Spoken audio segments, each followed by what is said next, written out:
Dober večer. Slovenski športni plezalci in plezalke nestrpno pričakujejo začetek nove sezone. To še posebej velja za Janjo Garnbret.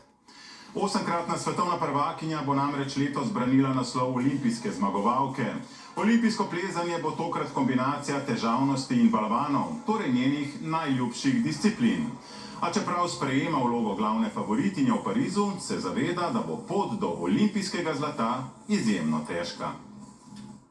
Olimpijske igre so vrhunec letošnje sezone tudi za športne plezalce in plezalke, še posebno za Janjo Garnbret, ki kot najboljša športna plezalka vseh časov po uspehu v Tokiu seveda odkrito napada tudi zlato v Parizu. Ne bo nič lažje zmagati, čez meri bom mogla imeti malo sreče, dober dan, mogla bom dati vse od sebe, ampak mislim, da bo predvsem lažje, ker imam že eno izkušnjo. In ker tokrat ne bo hitrostnega plezanja, s katerim se vrhunske plezalke težavnosti sicer ne ukvarjajo, ampak le kombinacija balvanov in težavnosti, bi moralo biti vse skupaj lažje.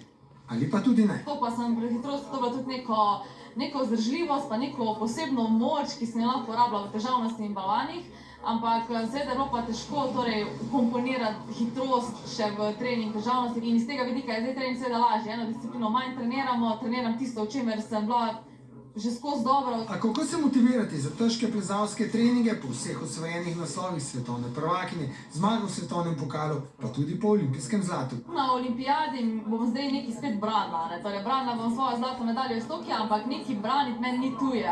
Jaz sem že v tej poziciji zdaj že kar nekaj let, da mene nekdo označi za favoritinjo, mi je predvsem motivacija, zato ker na nek način ljudje verjamajo v mene in potem še bolj motivirana. Vesela pa bo, če v Parizu ne bo tekmovala sama. Še 4 Slovenke s kvalifikacijami lovijo eno dodatno mesto na olimpijskih igrah, ki ga je v Tokiu imela Mija Krampelj. Je tukaj še zelo veliko dobrih plezalk, ki se bojo borile za teh 10 mest, medtem tudi veliko Slovenk.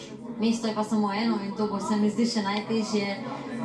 Ne priti med top 10 na svetu, ampak priti biti top prva Slovenka. Kar pove veliko o kvaliteti slovenskih plezalk. 4 slovenske plezalce pa čaka težko delo s svetovno elito, če bodo želeli priti do 2 vstopnic za Pariz.